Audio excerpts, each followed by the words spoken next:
Hello students, commerce जनता party में आपका स्वागत है। आज हम करने वाले हैं class 12th economics money and banking का पार्ट 4। इस पार्ट में हम मनी एंड बैंकिंग को पूरा कंप्लीट कर देंगे। तो अभी तक अगर आपने मेरे चैनल को सब्सक्राइब नहीं किया है तो पहले वो जाके करिए और वीडियो को लाइक करना मत भूलिएगा। तो चलिए स्टार्ट करते हैं।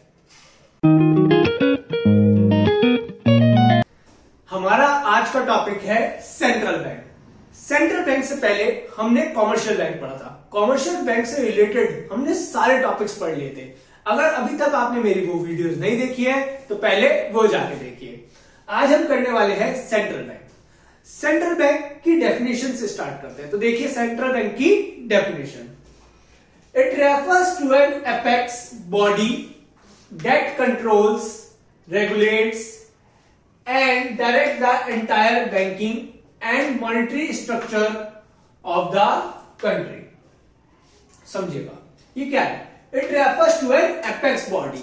ये कैसी बॉडी है? एपेक्स बॉडी मतलब सबसे सुप्रीम हाई ऑर्डर, मतलब सबसे हाई लेवल पे जो क्या करती है? दैट कंट्रोल्स, जो क्या करती है? कंट्रोल करती है, रेगुलेट करती है मतलब रन करती है, चलवाती है, एंड डायरेक्ट मतलब गाइड करती है कि क्या होना है क्या नहीं होना। डायरेक्ट करती है किसको?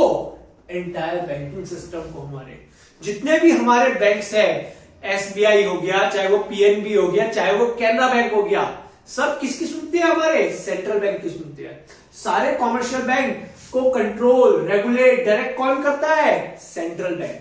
ठीक है, एक तरह से समझो सारे कॉमर्शियल बैंक का पापा कौन है? Central bank. ठीक है, and monetary structure of the country, हमारे देश का मॉनेटरी स्ट्रक्चर, कि हमारे देश में मनी की कितनी सप्लाई होगी कितनी नहीं होगी, ये भी कौन डिसाइड करता है? वो मॉनेटरी स्ट्रक्चर कौन डिसाइड करता है कि मनी की कितनी सप्लाई होगी या नहीं होगी? वो भी डिसाइड करता है आपका सेंट्रल बैंक। तो सिंपल सी डेफिनेशन है, it refers to a apex body. Apex body मतलब सुप्रीम, सबसे ऊपर। क्या करेगा वो? दैट कंट्रोल्स, वो कंट्रोल करेंगे, रेगुलेट करेंगे, चलाएंगे, रन करवाएंगे, डायरेक्ट करेंगे मतलब गाइड करेंगे किसको? एंटायर बैंकिंग सिस्टम को, हमारे पूरे बैंकिंग सिस्टम को, and monetary structure of the country, और हमारे कंट्री के मॉनेटरी स्ट्रक्चर को। और देखते क्या लिखा हुआ है, all financially developed countries have their own central bank. जितनी भी फाइनेंशियली डेवलप्ड कंट्री है सबका अपना सेंट्रल बैंक होता है। अब देखते हैं इंडिया का सेंट्रल बैंक कौन सा है। Central bank of India, India का सेंट्रल बैंक है reserve Bank of India. India का सेंट्रल बैंक कौन सा है? Reserve Bank of India. कब स्टैब्लिश हुआ था? 1 अप्रैल 1935 में। याद रखिएगा, इंडिया का सेंट्रल बैंक कौन सा है? Reserve Bank of India. और कब स्टैब्लिश हुआ था? 1 अप्रैल 1935 में। और करंटली मतलब अभी आप जो वीडियो देख रहे हैं इस डेट के अकॉर्डिंग हमारे आरबीआई के गवर्नर कौन है? बताइए जल्दी, कमेंट सेक्शन में जल्दी बताओ। श्री शक्तिकांत दास। कौन? श्री शक्तिकांत दास। तो ये था आपका सेंट्रल बैंक। अब हम देखेंगे सेंट्रल बैंक के फंक्शंस। हमारा सेकंड टॉपिक है फंक्शंस ऑफ सेंट्रल बैंक। इसमें देखेंगे हम सेंट्रल बैंक क्या क्या फंक्शंस परफॉर्म करता है, कि सेंट्रल बैंक क्या क्या फंक्शंस परफॉर्म करता है। तो उसमें हमारा फर्स्ट फंक्शन आता है करेंसी अथॉरिटी। सेंट्रल बैंक इकलौता ऐसा बैंक है जिसके पास अथॉरिटी है करेंसी इशू करने की। सेंट्रल बैंक इकलौता ऐसा बैंक है जिसके पास इशू है करेंसी इशू करने की। हमारा सेंट्रल बैंक कौन सा है? आरबीआई। देखिए, sole right of issuing paper currency notes. Central bank इकलौता ऐसा बैंक है जिसके पास अथॉरिटी है पेपर नोट्स को इशू करने की। एक्सेप्ट, बट वो कुछ करेंसी इशू नहीं कर सकता, जैसे except 1 rupees note and coins. Central bank से पेपर करेंसी इशू करता है, चाहे वो 10 की है, चाहे वो 20 है, 20 का नोट है, चाहे वो 100 का नोट है, चाहे वो 200 का नोट है, चाहे वो 500 का है, चाहे वो 2000 का नोट है। सारी करेंसी कौन इशू करता है? Central bank. एक्सेप्ट कुछ करेंसी वो इशू नहीं कर सकता, जैसे 1 rupee note. 1 rupee note central bank issue नहीं कर सकता, एंड कॉइन्स, और कॉइन्स वो इशू नहीं कर सकता। Which is issued by the ministry of finance. तो आपका एक क्वेश्चन होगा, अच्छा अगर वो नहीं करता, 1 rupee note central bank issue नहीं करता और कॉइन सेंट्रल बैंक इशू नहीं करता, तो कौन करता है सर? तो वो करता है आपका मिनिस्ट्री ऑफ फाइनेंस। कौन करता है? Ministry of finance. तो पहला बहुत सिंपल था function, currency authority. Central bank इकलौता ऐसा बैंक है जिसके पास अथॉरिटी है करेंसी इशू करने की, sole right of issuing paper currency. कौन सी करेंसी इशू करता है? Paper currency. और क्या इशू नहीं करता? 1 रुपी नोट इशू नहीं करता और कॉइन्स इशू नहीं करता। वो कौन करता है? आपका ministry of finance. Second, banker to the government.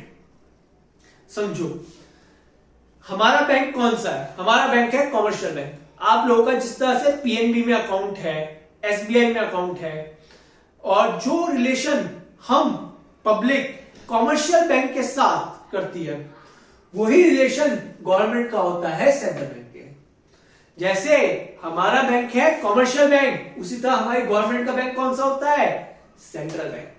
ठीक है, चाहे वो आपकी सेंट्रल गवर्नमेंट हो, चाहे आपकी स्टेट गवर्नमेंट हो, उनका बैंक कौन है? Central bank.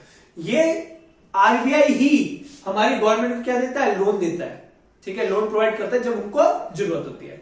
सिंपल सी बात है, जो रिलेशन पब्लिक और कॉमर्शियल बैंक ने मेंटेन कर रखा है, वही रिलेशन गवर्नमेंट और सेंट्रल बैंक का है। से थर्ड, बैंकर्स बैंक, बैंकों का बैंक। समझो, जो रिलेशन कॉमर्शियल बैंक और हमारा है, कॉमर्शियल बैंक और पब्लिक का जो रिलेशन है, वही सेम रिलेशन सेंट्रल बैंक और कॉमर्शियल बैंक का है। समझो, जैसे हमारा अकाउंट कॉमर्शियल बैंक में खुला हुआ है, उसी तरह कॉमर्शियल बैंक का अकाउंट सेंट्रल बैंक में खुला हुआ है।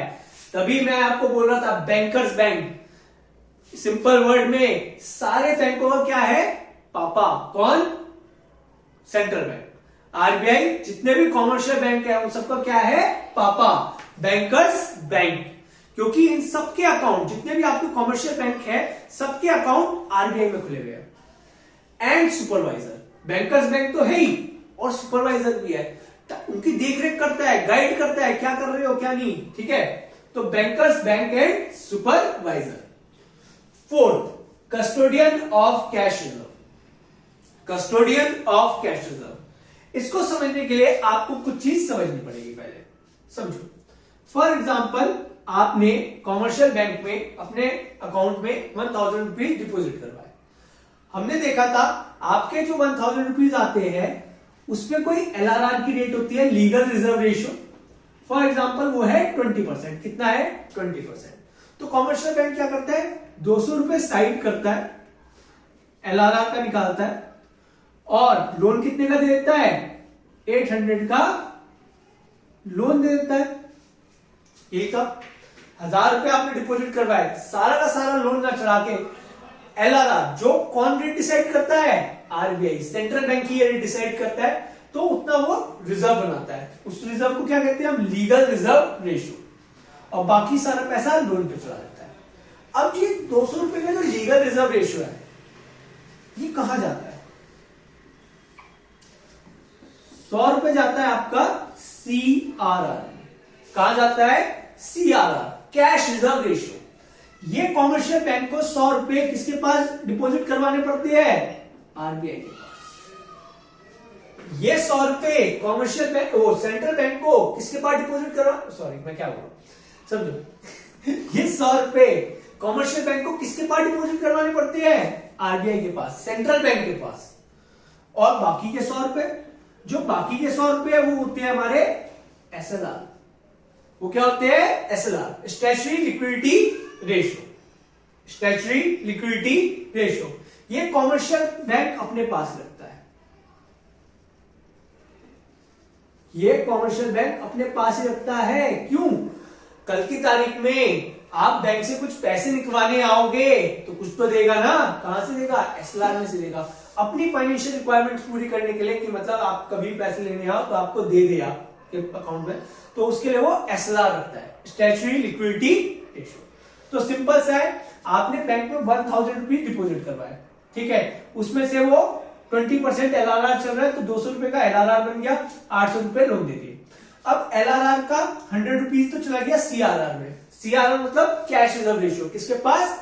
RBI के पास। कॉमर्शियल बैंक को 100 रुपए किसके पास रखवाने पड़ गए? RBI के पास। मैंने बताया था हर कॉमर्शियल बैंक का कहां अकाउंट है? RBI में अकाउंट है। वो 100 रुपए वो उस अकाउंट में रखवाएगा। और 100 रुपए में क्या हो गया? SLR। 200 में से 100 रुपए का क्या हो गया? SLR, statutory liquidity ratio.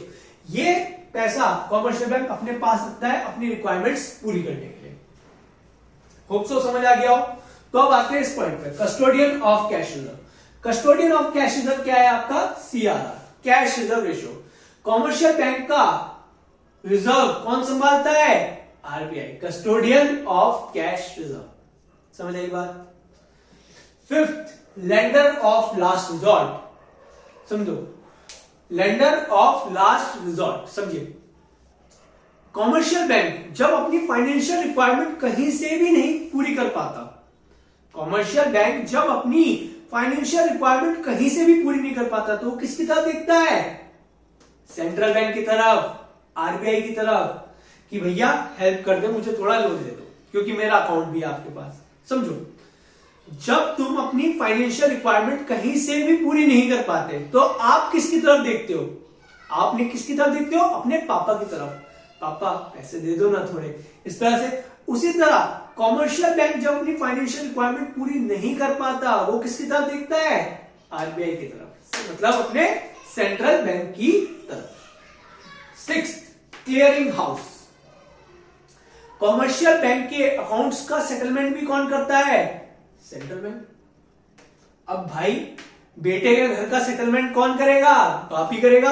अब RBI बाप है कॉमर्शियल बैंक का, ठीक है, पापा है, तो उनका सेटलमेंट भी कौन करेगा? RBI। तो क्लियरिंग हाउस, कोई भी कॉमर्शियल बैंक में जो प्रॉब्लम चल रही होती है, जो भी अकाउंट्स में सेटलमेंट की प्रॉब्लम होती है, वो भी कौन सेटल करता है? Central bank. मतलब कॉमर्शियल बैंक की प्रॉब्लम कौन सॉल्व करता है? सेंट्रल बैंक, मतलब आपका RBI। अब थोड़ी थोड़ी गर्मी बढ़ने लगी है। Seventh, custodian of foreign exchange reserve. Custodian of foreign exchange reserve क्या होता है? समझो,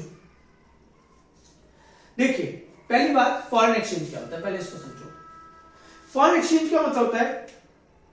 हमारी करेंसी को छोड़ के कोई सी भी करेंसी है, वो हमारे लिए क्या है? Foreign exchange. समझो, हमारी करेंसी को छोड़ के कोई सी भी करेंसी है, वो हमारे लिए क्या है? Foreign exchange. मतलब इंडियन रुपी को छोड़ के चाहे कोई सी भी करेंसी है, चाहे वो डॉलर है, चाहे वो येन है, चाहे वो रियाल है, चाहे वो डॉलर वो पाउंड है, सब हमारे लिए क्या है? Foreign exchange. अब क्या काम होता है सेंट्रल बैंक का? Custodian of foreign exchange reserve. Central bank के पास हर कंट्री की थोड़ी थोड़ी करेंसी वो अपने पास रखता है।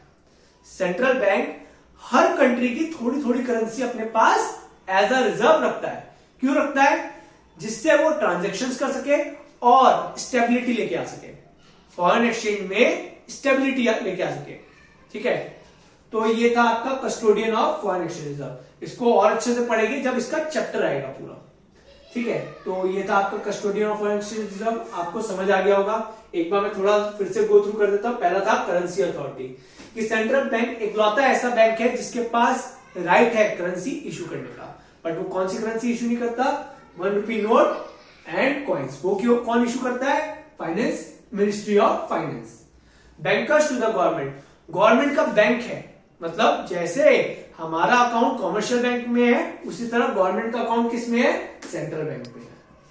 Third, bankers bank and supervisor, जितने भी आपके कॉमर्शियल बैंक है सबका अकाउंट सेंट्रल बैंक में है। ठीक है, कस्टोडियन ऑफ कैश रिजर्व, वो क्या था? ये वाला याद रखना।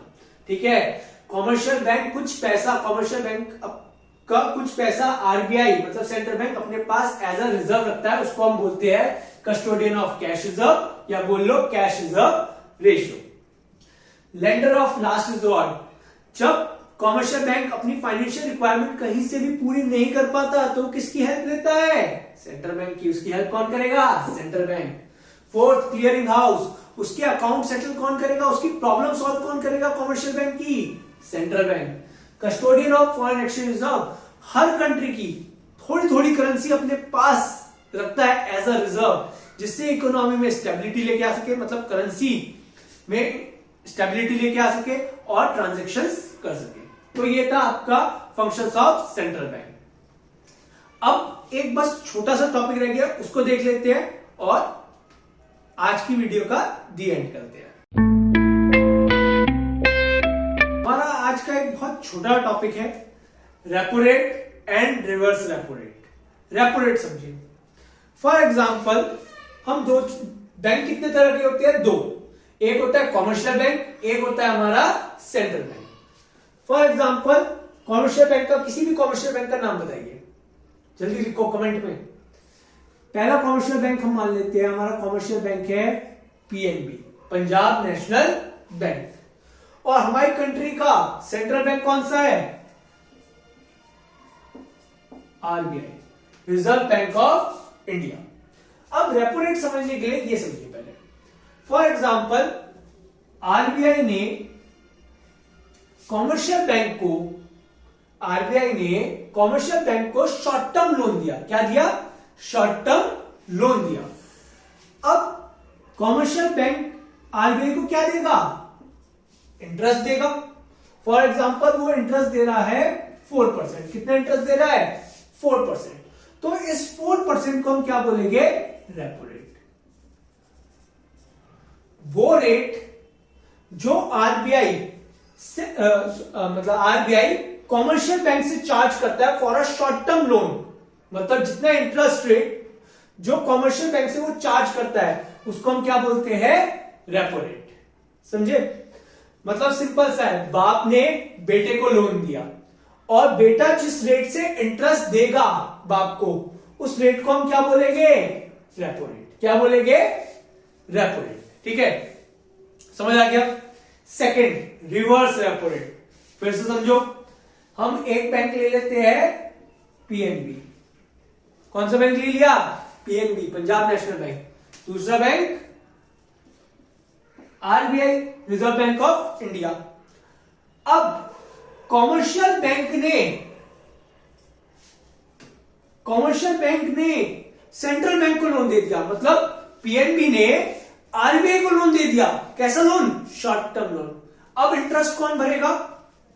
आरबीआई पीएनबी को इंटरेस्ट देगा। फॉर एग्जांपल आरबीआई इंटरेस्ट दे रहा है 4%। अब आरबीआई इंटरेस्ट दे रहा है पीएनबी को, तो इसको हम क्या बोलेंगे? Reverse repo rate. क्या बोलेंगे? Reverse repo rate. सिंपल सी बात है, बेटे ने बाप को लोन दे दिया। ठीक है, अब बाप क्या करेगा? बाप इंटरेस्ट देगा। तो जिस रेट पे बाप इंटरेस्ट दे रहा है या तो उसको क्या बोलेंगे हम? Reverse repo rate. तो ये सिंपल सा कॉन्सेप्ट है। और कैसा लोन होना चाहिए? Short term loan. ठीक है, रेपो रेट और रिवर्स रेपो रेट किसके लिए होता है? शॉर्ट टर्म बोरिंग्स के लिए होता है। तो आज का टॉपिक हमारा यही खत्म होता है। अगर वीडियो अच्छी लगी हो तो लाइक करें, चैनल को सब्सक्राइब करें। प्लीज लाइक और सब्सक्राइब कर दो। बहुत थक जाता हूं क्योंकि बैचेस पढ़ाने के बाद ताकत बिल्कुल नहीं बचती, फिर आपके लिए वीडियोस बनाते हैं हम। तो थोड़ा अप्रिशिएट करने के लिए प्लीज वीडियो को लाइक कर दो और सब्सक्राइब कर दो। और तब तक के लिए चलते हैं।